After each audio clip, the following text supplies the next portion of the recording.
bag? It's a plane. No, it's Gadget Inspector. Well, hello and welcome to another episode. Today on the channel, the Holystone HS600D. This is an update to the original HS600. That one only had a 2-axis gimbal. This one has a 3-axis gimbal.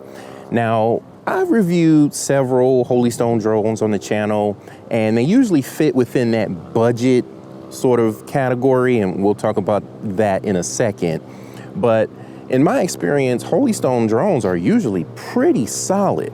Now, this one is actually listed for, this one's listed for $569.99 out there on Amazon. And like I said, they're usually pretty budget friendly, but for that price, I'm gonna have a lot higher expectations for this drone. I always am pretty pleased with what you get from Holystone, but at $569.99, well, you do get 2 batteries, so there's that. But we're gonna scrutinize this thing today. All right, let me give you some details about this bird, and then we are gonna get it in the air. My drone review videos are usually pretty lengthy because I take you real time through the entire flight test. But I'm gonna try to make this segment a little shorter. So I'm gonna be moving a little bit quickly. So just trying to be respectful of your time and try to shorten the length of these videos as much as I can. All right, and let me know what you think about that. I mean, do you mind the length? Don't you mind the length? Just give me some feedback down in the comments. But anyway, like I said, this one has a 3-axis gimbal, but it also has electronic image stabilization. Highest resolution it shoots in is 4K, up to 30 frames per second. It shoots 48 megapixel photos, and you can actually take panoramas with this drone. You get 19,000 feet of total range, which translates into about 3.7 miles. And it also comes with a really nice carrying case. Hold on, let me grab it. So yeah, here's the case you get. It's actually really nice. They did not skimp here. It's pretty comparable to something you'd get with a DJI drone. And the controller that you get comes with a built-in rechargeable battery, so you don't have to worry about replacing batteries. It takes 2 hours to charge to full from empty.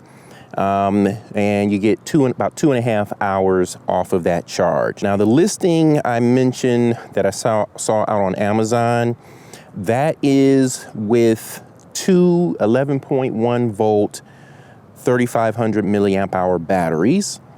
And those take 2 hours to charge up to full. And Holystone says you will get 40 minutes out of each battery. All right, so we know how this works, right? You're not gonna get 40 minutes. We'll see what you do get, but even if you get over 30 minutes, I think that's pretty good. So you would get a total of an hour or more of flight time with this drone in the 2 battery bundle. But as always, we'll see about that. We'll see what you really get. The batteries charge via USB-C, which I always like to see. And these are also self-discharging batteries. So they will self-discharge down to a storage level if they have not been used in, looks like it says 3 days. So if they've been idle for 3 days, they will self-discharge down to a storage level. And that's just good for the longevity of your battery. That is a great feature, so that's something good to see. Now, I actually came out here yesterday to kind of get some test shots. I wanted to get an idea of what the image quality was from the camera on this drone. So I came out, took some photos, took some videos. I could not get it to save to my SD card for the life of me. It's a class 10. It's the same kind of card I use for all of my 4K capable drones, and I just couldn't figure it out. So here's what you have to do. Here's what worked for me, okay? I do use a Mac, but that shouldn't matter. It matters how you format the card. So what I had to do is I had to format to FAT32. I use a 128 gigabyte SD card, micro SD card. Typically, those are formatted to, what is it called? exFAT, EXFAT. Usually the larger capacity cards are formatted that way, but for some reason, this drone will only work, or that card will only work with this drone when formatted to FAT32.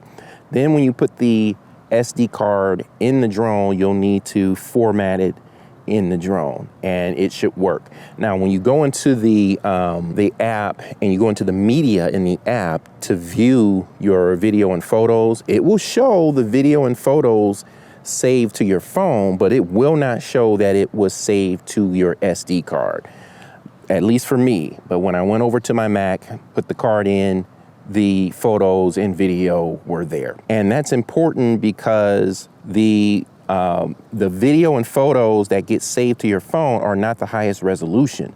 They're going to be, I believe the video is only 720p. Who wants 720p? So the drone shoots in 4K. You want to be able to utilize that resolution. So just these are the steps that I had to take. So hopefully that will work for you if you have this issue. All right, let's talk about build quality now. Pretty good, pretty good. This drone actually reminds me of another drone I reviewed on the channel last year. I think it was by a company called Ruko. So very similar to that, but you've got these flip down landing feet, and it has quick locking and unlocking props. You got optical flow sensors on the bottom for positioning when flying below 10 feet or indoors. And it has landing lights. You can turn those on using the camera button. And overall, nothing on this drone feels cheap to me. Everything feels well made, well put together. And that's usually the impression I get with Holystone drones, even though they usually are more in that budget friendly sort of price point range. All right, let's talk about the intelligent flight mode. So, you know, customary with a lot of drones, GPS drones, they come with these intelligent flight modes. This is something we typically see on the more advanced drones from DJI and the Alltales of the world. And Holystone has its own version of those. So it has follow me. It has point of interest, which is basically orbit. It has something called catapult, which is basically a droney where it flies away from you, up and away, I guess you could call it. It has one key ascension, looks like it flies straight up in the air, again, locked on to the subject. Spiral up is another one, and it also has tap to fly, where you can tap on the map and it will fly to that position. And this thing can also do time lapses. So it can do panoramas and time lapses. That's pretty cool. Slow motion as well. So yeah, wow, we got a lot to test, you guys. We have a lot to test. And here's a closer look at the bag that I mentioned earlier. So like I said, a really nice bag. Has this front pocket here. All right, and the drone fits nicely in this middle pocket here, just like that. And here's the controller. We'll talk about the controller here in a second. Let's see, extra charging cables and whatnot in there, and your instructions are in here. There's a quick reference guide as well. All right, let's take a really quick breeze around this controller. Like I said, really, really nice controller. Feels pretty decent in the hands. It has the removable gimbal sticks here, reminiscent of something you see on DJI controllers, right? So you've got that. You've got an auto takeoff, auto land button here. This is your power button. Let's go ahead and power it on. You got to press and then press and hold, and it powers on just like that. You've got your telemetry data that shows up here. There's 3 speeds on this drone that you change here. With this button, you got a camera button for taking your photos, and video button here for starting video. Excuse me, this is your return to home button, and the roller on the left here, it's supposed to be to zoom the camera, but I tried, or let me turn that off because that's going to be annoying. I actually tried zooming the camera. Get this to focus. I tried zooming the camera and it did not work for me. So I'm not sure about that. I don't know if that actually works or not, but we'll try it again once we start the flight test. But this is how you move the gimbal, the camera gimbal here on the right. Hopefully that is going to focus. Let me show you, let me grab my phone here.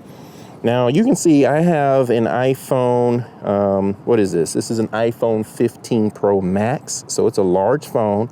I do just have this Rhino Shield bumper on it, so I don't have a real significant case on it, heavy case, but it will, this phone holder will accommodate larger phones is what I'm trying to say. And then the other thing I wanted to show you is how nice and tidy the cables are in here. Let me go ahead and drop this in. So that fits in here nicely, and then you just connect your OTG cable there, and that's what it looks like. Oh, and there's the USB charging port there.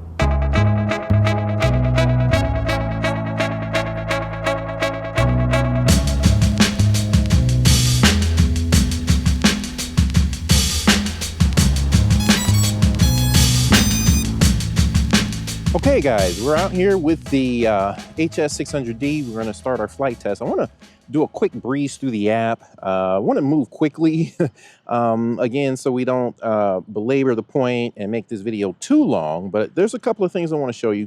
Now, when you first start the drone, when you first power on the drone, it's gonna require you to do a compass calibration. You're gonna need to do that every single time, okay? And it shows you what to do here on the screen. We're going to rotate on the horizontal plane or the horizontal axis. You'll hear the app beep when you are successful on that axis.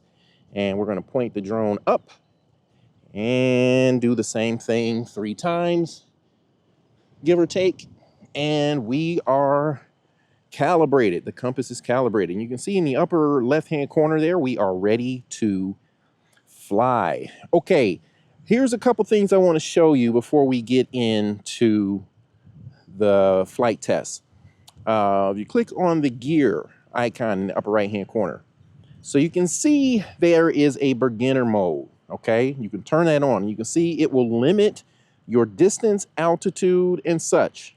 Now, I have been getting what I think is a glitch or a quirk with this app. Whenever I try to fly any further out than, I think it's 98 feet, or go any higher than 98 feet, even if beginner mode is turned off, it will not allow me to do so. It will stop me. But what I've learned to do is to turn off beginner mode and move the dial here, the flight distance dial, just move it down a little bit. And then the same for altitude, move it down a little bit and maybe go back and then hit save. What I found is in doing that, that truly takes away the beginner mode limitations. I'm gonna take my return to home up to 200, just for good measure, just so we avoid any obstacles. I'm also gonna show you that you can change your units of measure. So we're gonna switch that to inches and miles per hour. I think that's pretty much it. If you wanna calibrate the camera, you can do that here. You do get a full map here, as you can see. And we'll go back to the live view. Here are your intelligent modes here. You've got the GPS follow, subject tracking, and some of these other modes here. Let's go ahead and get the drone in the air. I'm gonna start the video camera, and then to unlock the motors, what you're gonna have to do is bring the sticks to the lower inner corners. You can see the motor has started, and we're gonna press the auto takeoff button. You can also just push up on the throttle, and that will launch the drone, but you can see what happens when you auto take off. It goes up, I don't know, that's 3 or 4 feet maybe. And let's just take a look at how the drone hovers. Now, I did bring it out yesterday, and I did fly a little bit, and I found the drone to be very stable. I was really impressed by the stability of the drone, and I'm seeing that again today.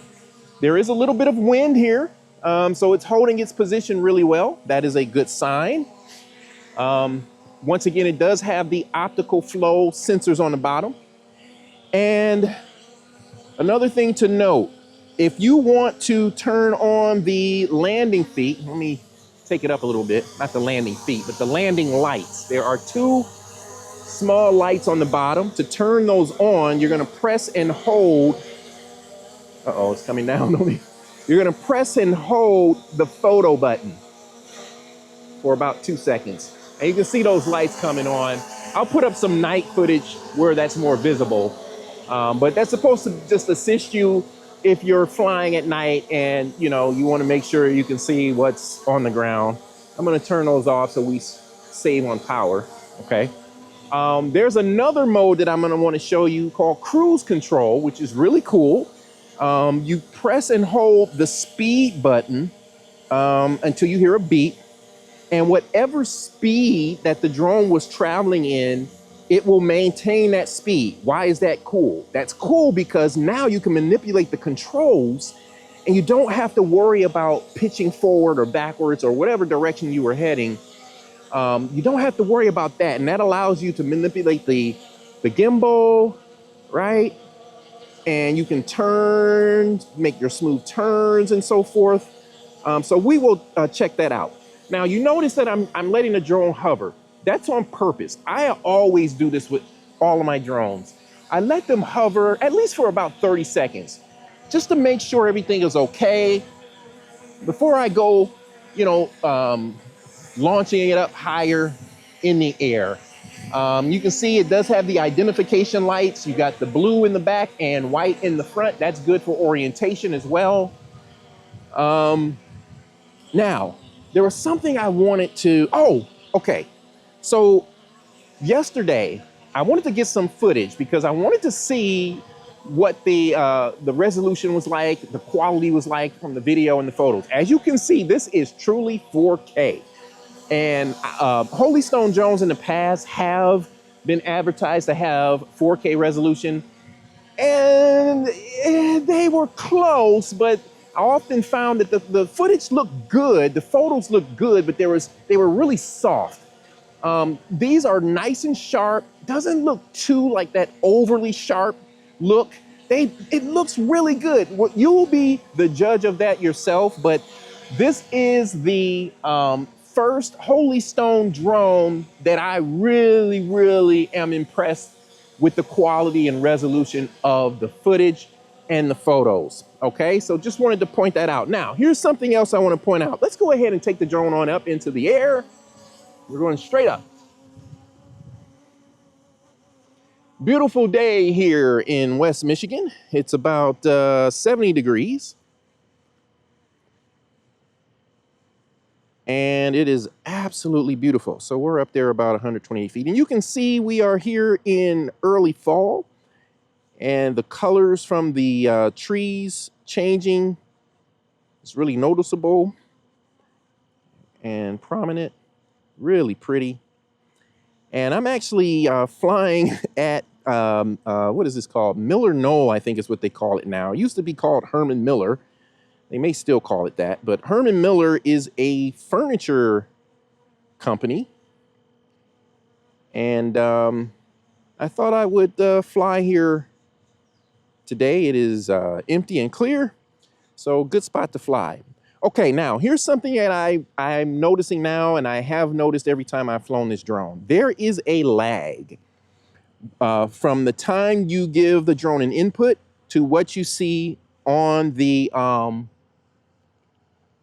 live feed. So let me see if I can demonstrate this. Actually, yeah, let me see if I can demonstrate this. I'll put my controller up so you can see my stick movements. So I am going to yaw to the left. See if you can see that lag. See that? There's just a slight lag. See that?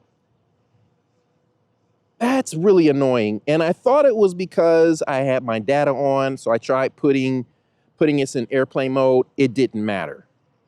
It didn't matter. So that's just something with the drone here. And if Holystone, you're watching, I don't know if that's something that can be addressed in the firmware or not, but that is annoying, okay? it doesn't affect things too much, but it could be dangerous if there's just that slight lag. Also, when you're trying to make smooth movements and get smooth footage, it throws you off. And the same thing is true for the gimbal. You can get it to move really smooth if you're really careful, which is what I'm doing here. So you can see, you can get some smooth movements, but there is still a delay. So I moved it there and it didn't start going until maybe a beat later. So something you can get used to, I'm sure, but definitely something I wanted to point out to you guys.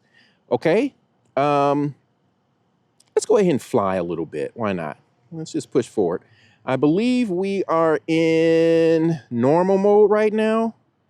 There are 3 speeds or modes. There's the camera mode, there is the normal mode, and there is sports mode. And why don't we do this? I am going to show you, oh, isn't that a pretty shot? Let's stop and take a photo. So I'm gonna turn the video off. And I have the flight clock up in the upper left-hand corner so we can track our flight time. And I'm gonna snap a photo here. All right, so let's check our speeds. I'm gonna go ahead and go down to camera mode and let's just push forward. Let's see how fast we can go. You can see the telemetry there on the screen. We're traveling at about 9 miles per hour. We'll say between 9 and 10 miles per hour, okay?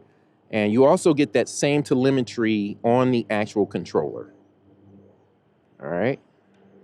See, there's a delay in the inputs, you guys. It's really noticeable. It's really annoying. That's one thing I don't like. But in terms of the feed is not really choppy at all, not breaking up or anything like that. It's just that lag is very noticeable. All right, I'm gonna turn around. Let's start the video again. Well, let's take another photo. Make sure we get enough photos for you guys. Yeah, that lag, man. Gosh. All right, let's get the video camera back going. All right, let's go ahead and switch this to normal. And we're gonna pitch forward and see how fast we go. All right, looks like between 13 and 14 miles per hour. We'll just call it, yeah, between 13 and 14. And there you can see how the camera performs as it's pointed directly into the sun. All right. There we go. Okay, and now what we're gonna do is we are going to kick this baby into sports mode.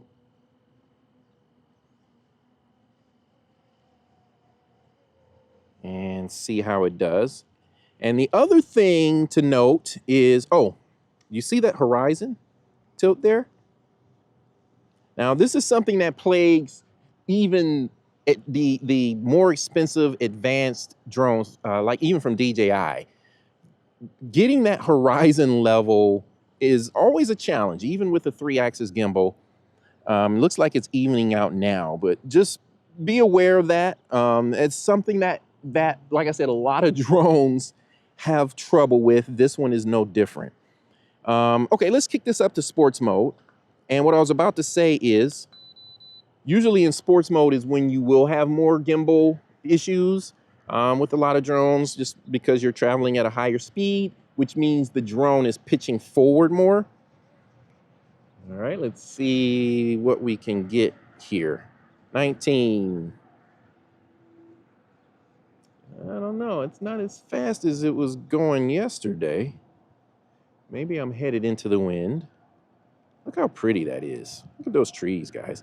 Now, here's something else I'm noticing. Let's come back this way. When you, when I first engage the gimbal to tilt the gimbal down, it seems to jostle the the gimbal a little bit. Okay, there we go. Yep. 30 miles per hour. I'll put up on the screen what that top speed is. Looks like 32, 32.8. Yeah, it looks like 32, 33 there. There's 33.1. We'll call it 33. All right, let's come on back here.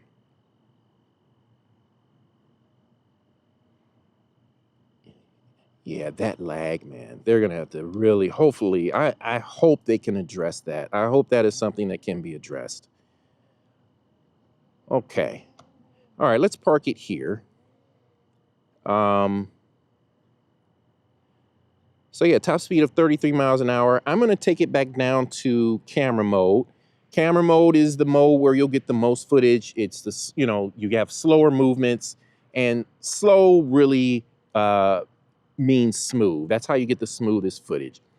Okay, let me see if I can show you this with the gimbal. I'm going to start moving it down or panning down.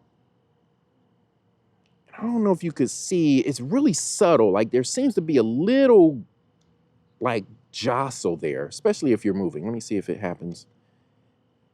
Yeah, let me see if I can move forward and see if I can get it to do it. It's something I've noticed. So I'm pitching forward. Let's move the gimbal down. Okay, it didn't do it. It didn't do it. Here's what I'm gonna show you next. I'm gonna show you cruise control. So I'm gonna switch this to normal. And I'm gonna take it up, let's say around 5 miles an hour, and I'm gonna press and hold the speed button. All right. My hands are now off of the sticks, and the drone is continuing at that same speed, right? Cruise control has been engaged, and now you can see I can manipulate the direction of the drone. I can manipulate the gimbal,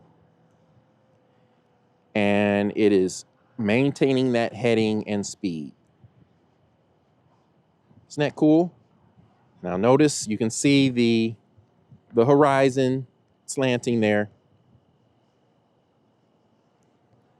But I really like this feature. I don't know that any, well, I guess you can do it on DJI, right? Maybe using like the tap to fly, even the waypoints. I think you can get this done on a DJI, I guess is what I'm trying to say. But this was super simple to engage. You really just press a button, and look at how easy this is. Look, Mom, one hand. All right. So that's cool. I like that feature a lot. All right, and to stop it, we're gonna press and hold the speed button. Okay, all right, what else can I show you guys here? Let's see. Let me think. I'll just keep panning around here. Why don't we snap off some more photos? Why not, huh? I'll take it up a little bit.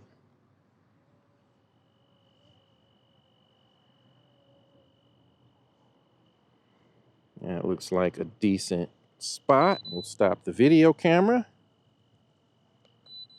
and we'll snap off a photo, okay? And then what we're gonna do next is we're gonna do a panorama, or panorama, I think is how you say it. So we're gonna click there. Oop, slide. Okay, I didn't mean to do that.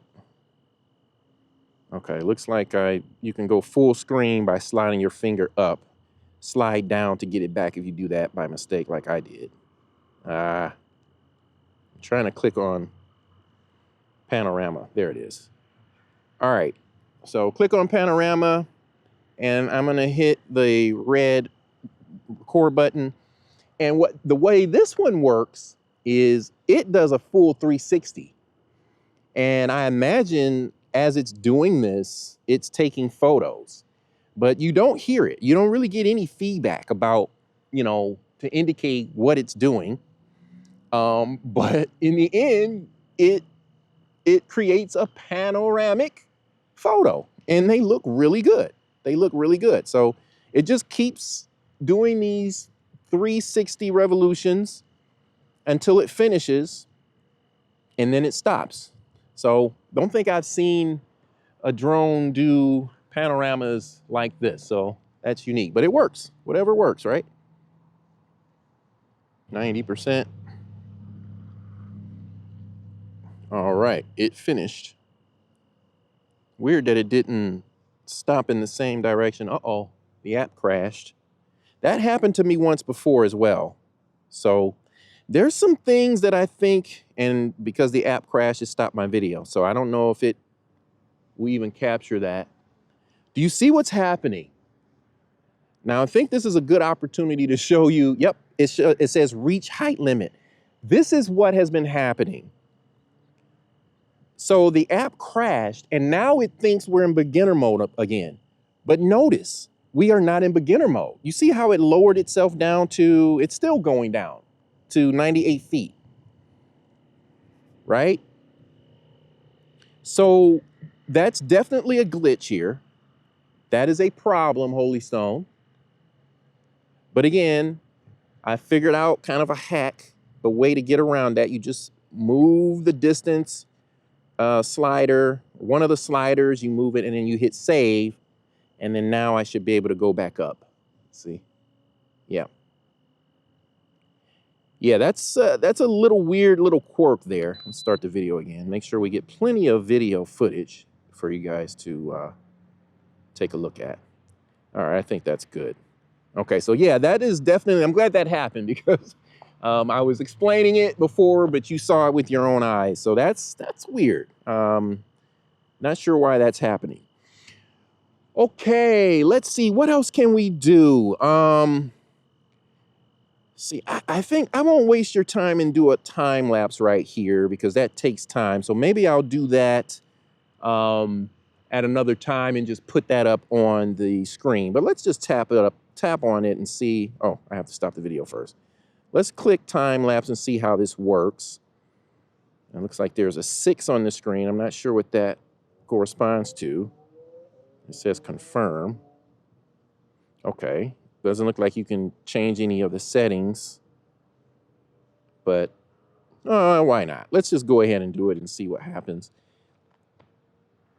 So it doesn't give you an indication of, you know, how long you have to record in order to output a certain length of the time lapse, if I'm explaining that right. So usually, like with DJI, it'll show you if you record for 5 minutes, that will translate into a, I don't know, 5-second or 10-second time lapse, depending on the cadence of the photos. And you can change all of those settings. Doesn't look like that's something you can do with this drone. At least that's what it appears to be here. But I will tinker with that more. Just don't want to belabor the point here. Let's try slow motion. Why not? Let's see, I'm not sure if you can change anything here. It just says 5 and then confirm. Not sure what that means at all. But let's start recording. And I'm gonna go ahead and fly forward here. And it should be slow motion. There are some cars there in the background, so that might be a good reference point to look at. Okay, so that's slow motion. Now, the fact that it has these things, I'm really impressed by that. Now, I mentioned in the opening that this one is priced at $569.99. So the features that it has, what it does, it better do well, right? For that price. And the quality of the footage should be good. And it looks like it is. I didn't scrutinize it that much. When I looked at it last night, I looked at it really quickly, but I was pleased. I was happy to what I saw because, like I said, in the past, the images that I would get from Holystone drones, good, but really soft looking. All right, I think that's enough. Let's stop that. Okay. All right, how about, let's go back to video. How about we try return to home? Why not? So I'm gonna press return to home and we'll see how accurate it is.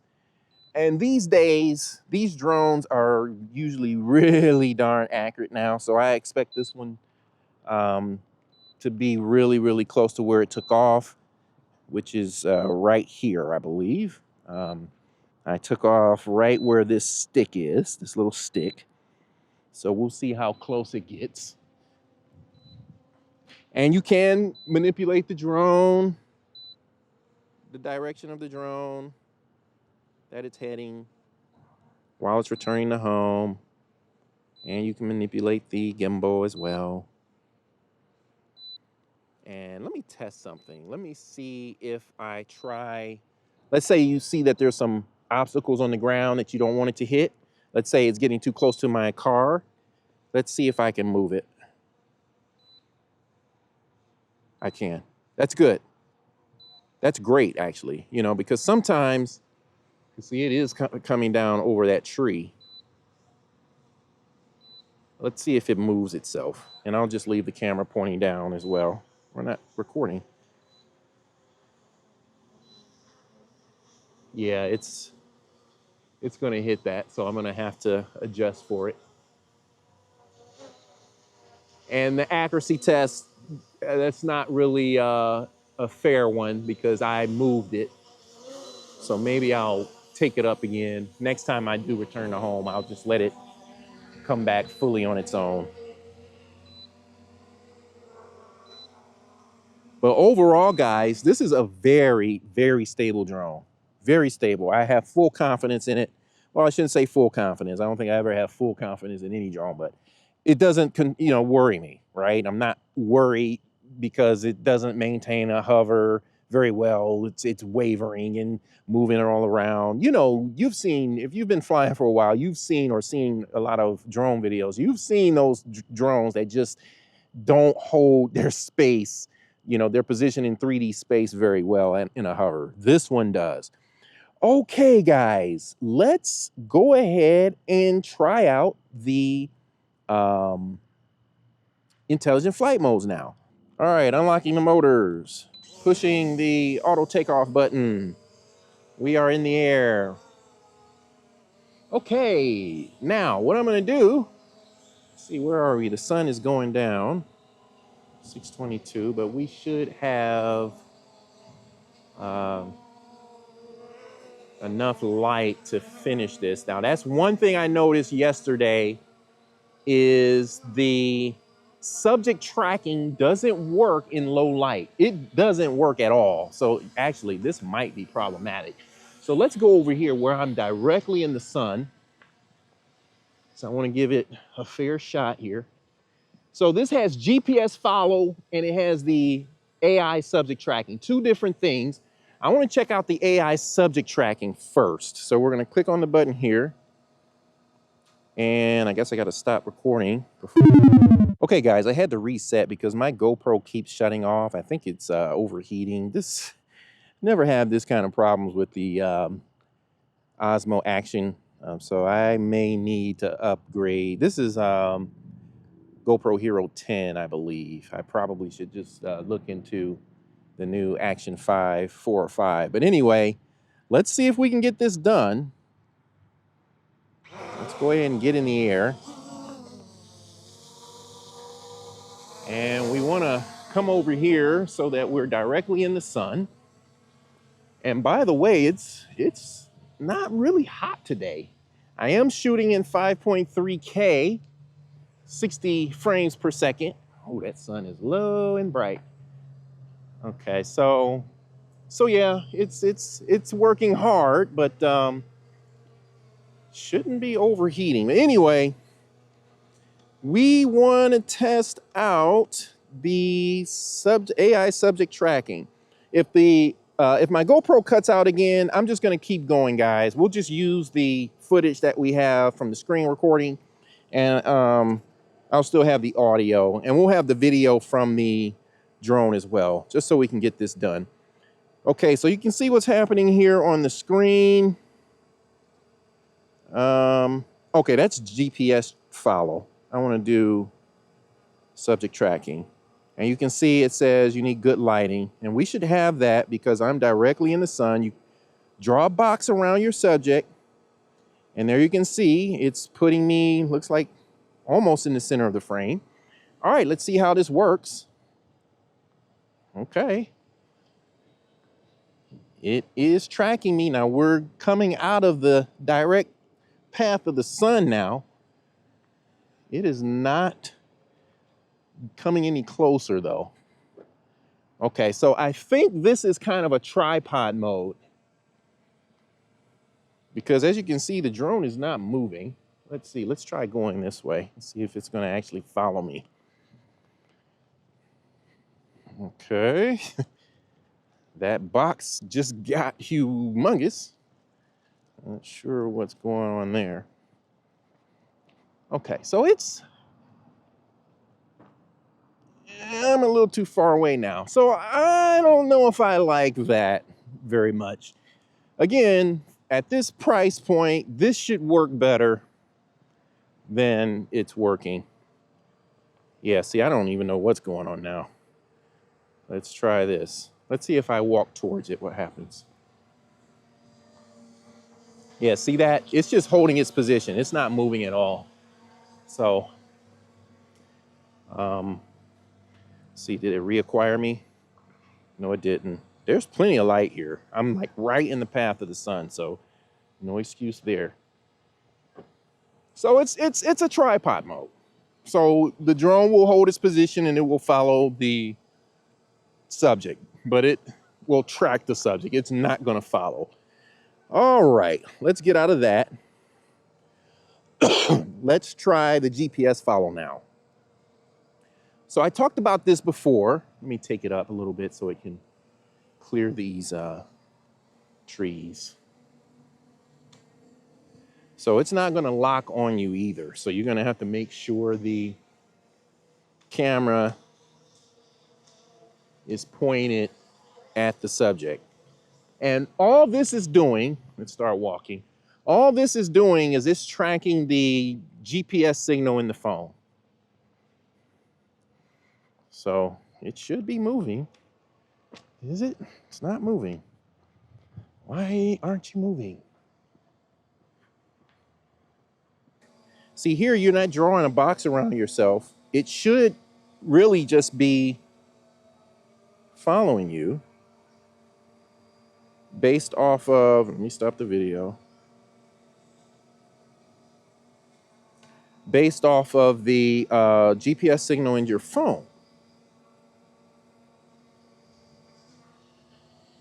Okay, all right. It may have been too high. Let's try it now. Let's start the video. There we go. Okay. So I think I had it up too high. Which, okay. Maybe add some kind of warning in the app. Holystone, I think it lost me now. It may be because it doesn't have enough light. Although it's not really dark.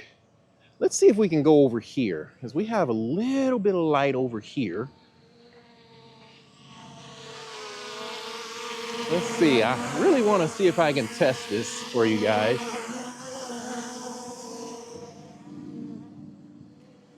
Okay. Got a little bit of a spot there where the sun is coming through. And I just lost the GPS. But we still have our audio. We still got the video from the drone and from the screen recording. And this is pretty good flight time. Once again, that's up in the upper left-hand corner. So keep an eye on that. I feel like we've been flying a long time. Uh-oh. Return to home. Spoke too soon. All right, let's head back over. I got another battery, and I think what I may have to do, I wanted to get this done today, but I think what I'm gonna have to do Wow, it's booking too. Jeez, oh Pete's. I think what I'm gonna have to do is come back out tomorrow or another day and finish the intelligent flight modes and do it when there's plenty of light. Let me see if I can get my GoPro to start recording again. Nope, it won't. All right, guys. Well, it is not landing. What it did is it came back to the home location and it's just hovering. So that's weird. So it looks like the low voltage return to home will just come back to that general location, but it won't land itself. You have to pull down on the stick and land it, which is what I'm doing right now.